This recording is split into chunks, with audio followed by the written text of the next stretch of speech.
మీ పరువు, ప్రతిష్ట, గౌరవం వాళ్ళ స్వార్థం కోసం తాకట్టు పెట్టారు. వెన్నుపోటు వెన్నుపోటు అంటే వినడమే కాని వెన్నుపోటు అంటే ఏంటో ఈ కంకణమే తెలిసేలా చేసింది. విశ్వాసంతో మిమ్మల్ని అంటి పెట్టుకునుండే బాబాయ్ గారిని గబ్బులమంటున్న ఈ వసంతదేవి గారు ఇంత విశ్వాసఘాతకం చేస్తారని నేను ఊహించలేదు గురువుగారు.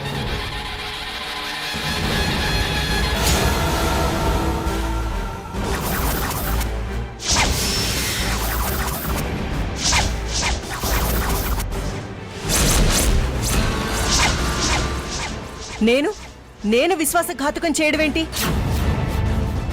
ఈరోజు కాకపోతే రేపు నిన్ను జుట్టు పట్టుకుని నిలదీస్తానని, నీ దొంగతనం బయటపడుతుందని ఊహించుకొని కథలు అల్లుకునొచ్చావా?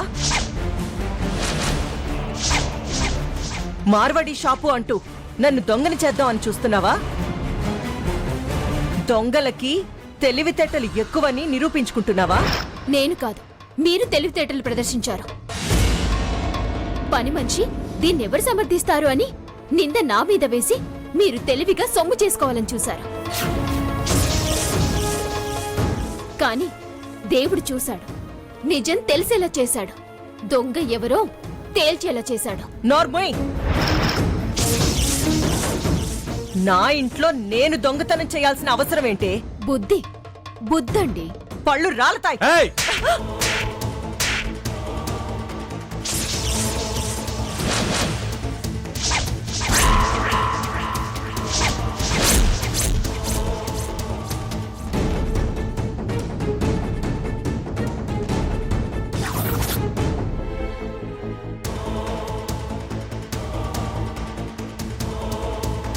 నువ్వు చెప్పమ్మా, అసలేం జరిగింది?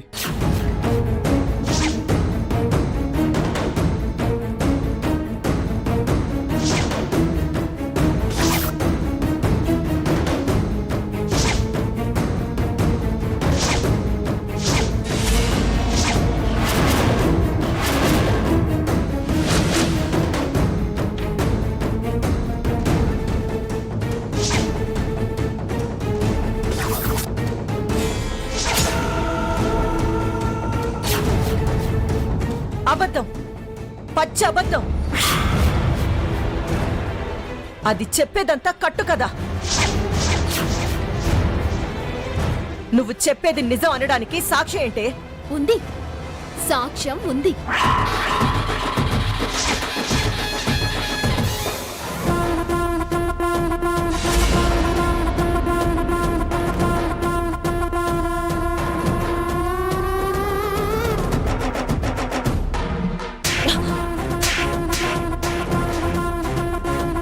ఏంటిది? వివరంగా నీ పేరు, అడ్రస్ ఉంది. ఈ సాక్ష్యం చాలదా? అయిపోయింది, మొత్తం సర్వనాశనం అయిపోయింది. ఇంతవరకు ఎన్నైనా భరించాను, కానీ ఏది భరించలేనో అదే జరిగింది. నమ్ముకుని వచ్చిన దాన్ని నన్నే కొట్టారు. ఇంకా ఇంట్లో ఉండలేను. అమ్మగారు, నార్మల్, అలాగా వాళ్ళంతా పోగయ్యి నా బతుకు మీద కొడతారా? పని మనిషి చూపించిన దొంగ కాగితాల్ని నమ్ముతారు కానీ కట్టుకున్న దాన్ని నన్ను నమ్మరా? దానికి విలువిచ్చి నన్ను చంప పగలు కొడతారా? ఇంతకాలం ప్రతిభ మంట కలిసిందనుకున్నాను, కానీ ఇప్పుడు ఇంగిత జ్ఞానం కూడా మట్టి కొట్టుకుపోయిందని అర్థమైంది. సంస్కారం లేని మీతో ఇంకా కలిసి బతకడం సాధ్యం కాదని తెలిసిపోయింది. ఇప్పటిదాకా నిషా ఒక్కటి తలకెక్కిందనుకున్నాను, ఇప్పుడు అసలు మతే మందగించింది. బుద్ధి జ్ఞానం అంతరించిపోయిందని అర్థమైంది. చిచి, విద్వాంసులని నమ్మి మోసపోయాను. నా బతుకు చూసుకుని నేనే తూ అనుకునే పరిస్థితి వచ్చింది.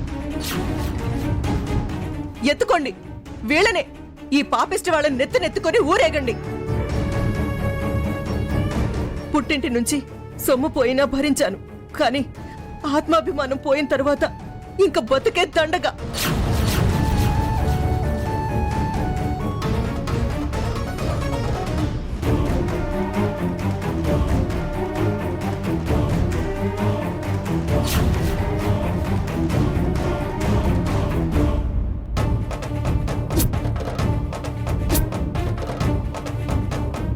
అమ్మగారు అమ్మగారు నన్ను క్షమించండి అమ్మా, నేను అలా చేయడం తప్పే. ఏయ్ పోవే అవతలకి.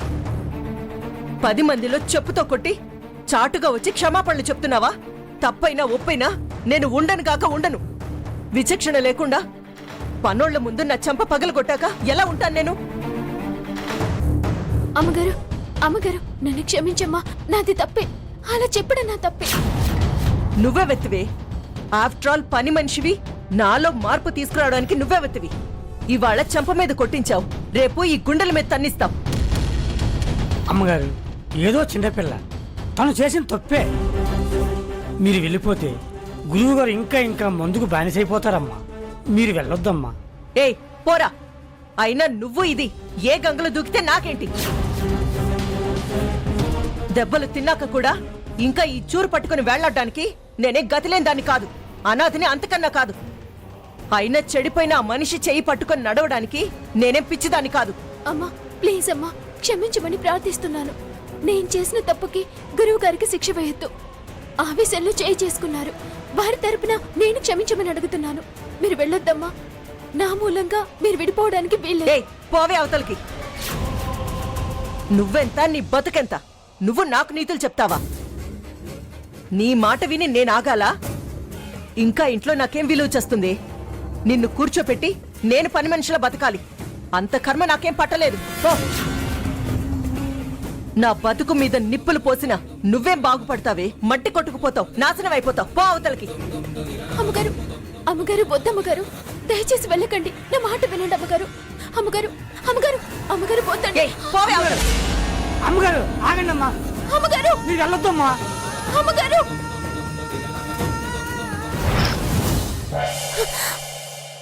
అమ్మో, ఇదంతా ఊహ.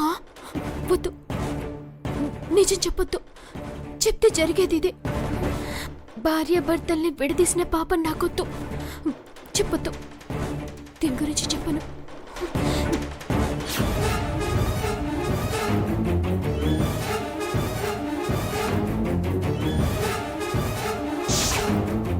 నమస్కారం గురువు గారు. ఆయుష్మాన్ భవ, నిండు నిరేళ్ళు చల్లగా ఉండాలి. అతి వినయం దూర్త లక్షణం అంటారు. తామెంతో లోకం కూడా అంతే అనుకోవడం తప్పు. అంటే నేను దూర్తురాలనా మీ ఉద్దేశం? వసంత, నీ ఉలికిపాటికి నన్ను బాధ్యుణ్ణి చేయకు. అతి తెలివి ప్రదర్శించకండి. పనోళ్ల ముందు పలచన చేయడం గొప్ప అనిపించుకోదు. పనివాళ్లు కూడా మనుషులే అని గుర్తించడం మంచిది. ఏం పద్మావతి, అయ్యా పెత్తనాలు రావడానికి ఇప్పటికి తీరిందా నీకు? ఇచ్చిన మాట కట్టుబడి వస్తోంది గాని నువ్వేం తనకి జీతం ఇచ్చి పోషించట్లా. నాకు అర్థం కావట్లేదు. నేను దీన్నంటే మీకెందుకు అంతలా పొడుచుకొస్తుంది? ప్రతి మాటికి అలా నా మీద విరుచుకుపడుతున్నారు. నువ్వు ఆ అమ్మాయిని మనిషిలా చూడటం లేదని. రాగానే పాద పూజలు చేయమంటారా? అవునవును, వాటి వల్లే కదా నాకు జలుబు చేసింది. అయినా పాపం పద్మావతికి నువ్వు పాద పూజలు పాలాభిషేకాలు ఏం చేస్తావులే. ఓహో, తమరికి గౌరవ మర్యాదలు తక్కువయ్యాయా? అందుకేనా ఈ సెటైర్లు? మీరు మీ పూజలో మునిగి తేలుతున్నారుగా. ఏ పూజ చేసినా ఏం అర్థం అవుతుందిలేండి. ఏంటే గుడ్లప్పగించుకుని అలా నిలబడి చూస్తున్నావు? పోయి పని చూసుకో.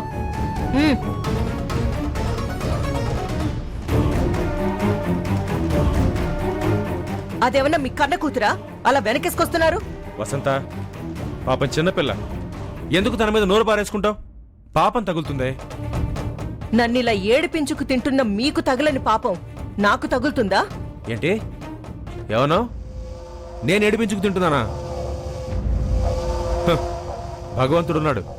ఏడ్చే వాళ్ళ కన్నీళ్లని ఖచ్చితంగా ఆయన తుడిచి తీరతాడు. గురుగారు ఏంటమ్మా? గురుగారు, మీ కంకణం దొరికింది, మీ కంకణం దొరికింది.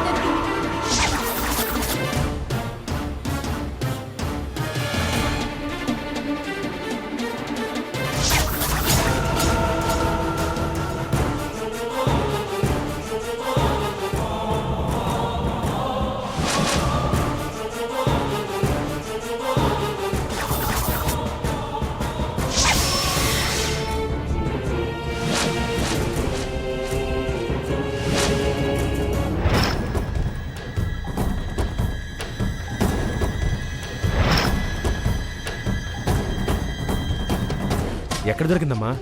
లోపలే ఊడుస్తుంటే డైనింగ్ టేబుల్ కింద దొరికింది.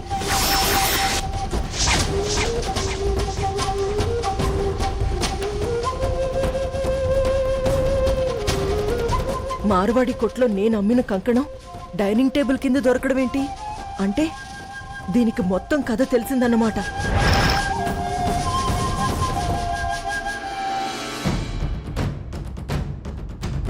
దేవుడు దయదలిచాడు.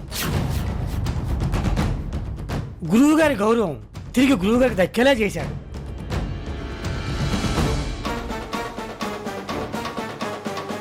కంకణం నిన్నొక్కేశానన్నారు. చూసారా దొరికింది. సంతోషం. ఇలా ఇవ్వు.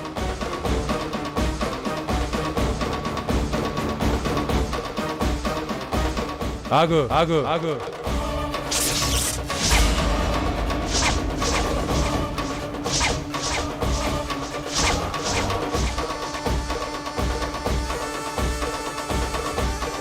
కంకణం మాయం చేసింది ఇదే. మీకు అది తీయలేదని ఎంత నమ్మకం ఉందో నాకు అదే తీసిందని బలమైన నమ్మకం ఉంది. దొరికింది పద్మావతికి.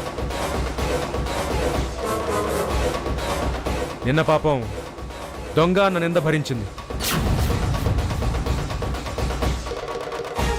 ఇప్పుడు నాకు కంకణం తొడిగి తన గౌరవం దక్కించుకుంటుంది.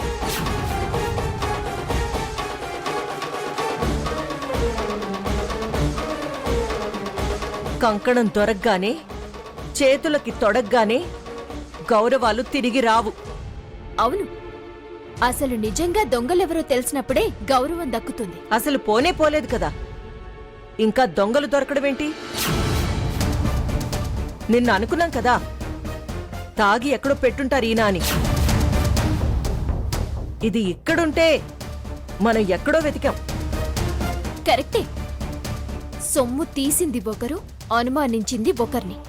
అది ఉన్నమాట కదమ్మా. సొమ్ము ఒక చోటని, అనుమానం ఒక చోటని. వసంత, ముందు కంకణం తనకివ్వు. పద్మావతి,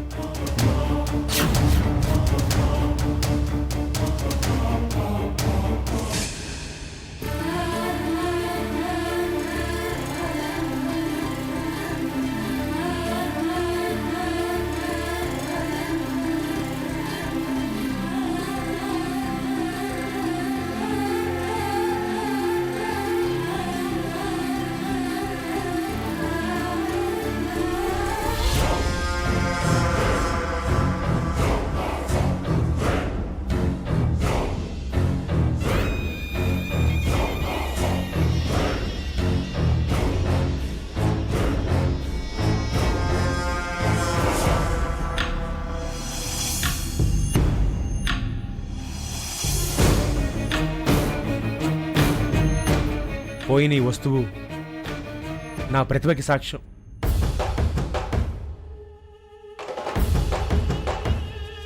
ఏం వసంత, ఇంత విలువైన వస్తువు దొరికితే నీ మొహంలో ఆనందం లేదేంటి? ఎందుకో టెన్షన్ పడుతున్నట్టున్నావు? నాకేం టెన్షన్ లేదే.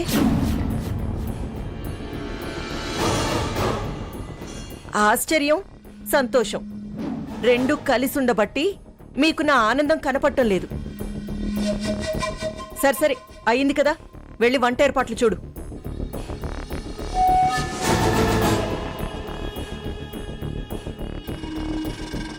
ఇది అసలు విషయం ఎందుకు దాస్తుంది?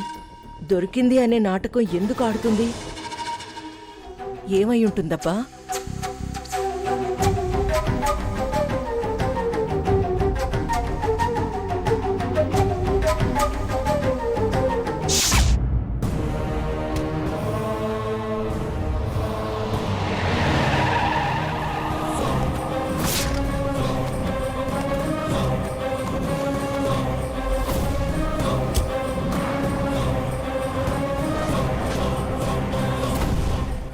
నమస్కారం స్వామీజీ నమస్కారం గారు. స్వామి. నమస్కారం అమ్మా. రండి రండి రండి.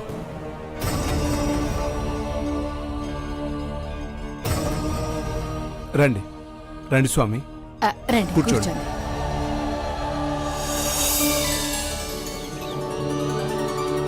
స్వామీజీ, పిలవగానే మీరు మా ఇంటికి రావడం మా అదృష్టంగా భావిస్తున్నాం స్వామీజీ. ఏదైనా దైవాజ్ఞ. శివుని ఆజ్ఞ లేనిదే చీవైనా కుట్టదు అంటారు. పరమేశ్వరుడు సెలవిచ్చాడు, నేనొచ్చాను. ఇంతకీ మీరు నన్ను పిలిపించిన కారణం?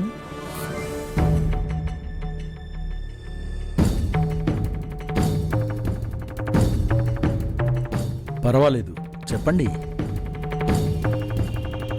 నేను చేయగలిగిన మేలు చేస్తాను. మీకు తెలియని విషయాలు ఉంటాయా స్వామి? గతం, వర్తమానం, భవిష్యత్తు అన్నీ తెలిసిన మహానుభావులు మీరు. మీరు ఏం తెలుసుకోవాలనుకుంటున్నారు? పొరపాటు గ్రహపాటు మా కన్న కూతురు పసితనంలో మాకు దూరం అయిపోయినది. దాని జాడ తెలుసుకోవాలని చాలా ప్రయత్నం చేస్తున్నాం స్వామి. అది మా వల్ల కావడం లేదు. అది దొరకడం లేదు. మీరే అది ఎక్కడుందో ఎలా ఉందో తెలియజెప్పాలి స్వామి. మేము కన్ను మూసేలోపు కన్న కూతుర్ని ఒక్కసారి చూడాలని మా కోరిక స్వామి. హా, కూతురు కోసం తప్పిస్తున్న తల్లివన్నమాట. అమ్మవారు మీ విషయంలో కనికరిస్తుంది.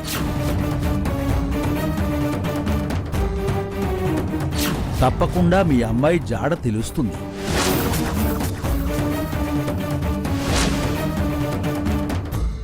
ఇంతకీ పూజ గదెక్కడా? ఇటువైపు రండి స్వామి, రండి స్వామి. ఇటు.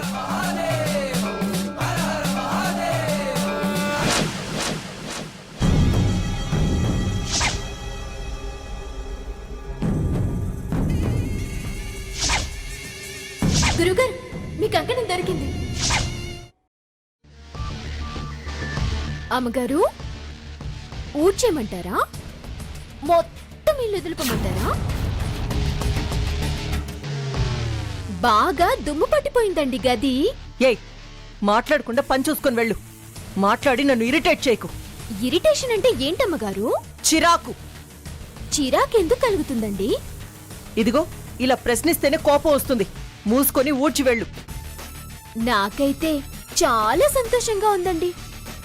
దేనికే? కంకణం దొరికినందుకు. అవునండి, అసలు ఎలా దొరికిందంటారు? ఏయ్, ఇక్కడ పోయింది ఇక్కడ కాక ఎక్కడ దొరుకుతుంది? అమ్మగారు, మనం ప్రతిదానికి సాక్ష్యం సాక్ష్యం అని అడుగుతాం. కానీ ఆత్మసాక్షి అనేది ఒకటి ఉంటుంది కదా. అది ప్రశ్నించేటప్పుడు సమాధానం చెప్పలేక తల బద్దలు కొట్టుకొని చావాలనిపిస్తుంది.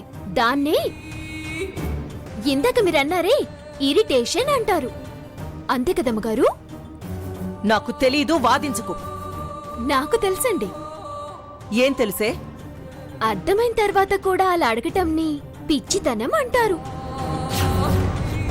పనోళ్ళని దొంగల్ని చేయటం, తాళి కట్టిన వాణ్ణి మోసం చేయటం గొప్పతనం కాదండి. అదేం పెద్ద విశేషం కూడా కాదు. ఇందాకన్నానే ఆత్మసాక్షికి తలెత్తుకు సమాధానం చెప్పగలగడం గొప్ప. మార్వాడి కొట్లో ఇచ్చిన రసీదు ఇది. ఇప్పుడు చెప్పండి, దొంగ ఎవరంటారు? ఏంటే, బ్లాక్మెయిల్ చేయాలని చూస్తున్నావా? బ్లాక్మెయిల్ చేస్తే మీకు నాకు తేడా ఏముంటుందమ్మగారు? చేసే పని కాదు, ఆలోచన అంతకన్నా కాదు. పవిత్రత ముఖ్యమని చెప్తున్నాను. పనమ్మాయని మీరు చులకనగా చూసినా, తేలిగ్గా నింద నా మీద వేసినా నిజాయితీ ఉన్నోళ్ళ విలువ అస్సలు తగ్గదు. దొంగగా దొరికిపోయాక ఎంత గొప్పోళ్ళైనా విలువుండదు. ఎందుకండి గురువుగారిని అంతలా వేధించుకు తినడం? ఏం ఆశించిలా ప్రవర్తిస్తున్నారో అర్థం కావడం లేదు. భర్త క్షేమం కోరని వాళ్ళు అసలు భార్య అనిపించుకుంటారా? వారి దుఃఖాన్ని ఆనందించే మీరు అర్థం అవుతారా? అసలు మీ ఆలోచన ఏంటండి? గురువుగారు ఎదగాలనా, పతనం అవ్వాలనా? తిరిగి మనిషిని చేయాలనే తపనే ఉంటే ఇలాంటి తప్పు ఎందుకు చేస్తారు? కక్ష కట్టారా? శిక్ష వేస్తున్నారా? తెలియక కాదండి, వారిని బాధించడం మీకు తెలియక కాదు. మీకిలా చెప్పాల్సి రావడం నాకే సిగ్గనిపిస్తుంది. మంచితో చెడుని మార్చొచ్చు, చెడుతో మంచి సాధ్యం కాదు. నా ముందు తలంచుకుని బతకాల్సొచ్చిందని బాధపడకండి. ఈ రహస్యం నాలోనే ఉంటుంది.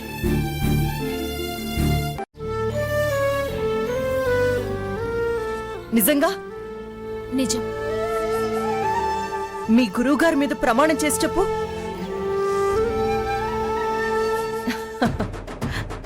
డ్రామాలా? నన్నేదో రక్షిస్తున్నట్టు, ప్రాణం కాపాడినట్టు బిల్డప్పా?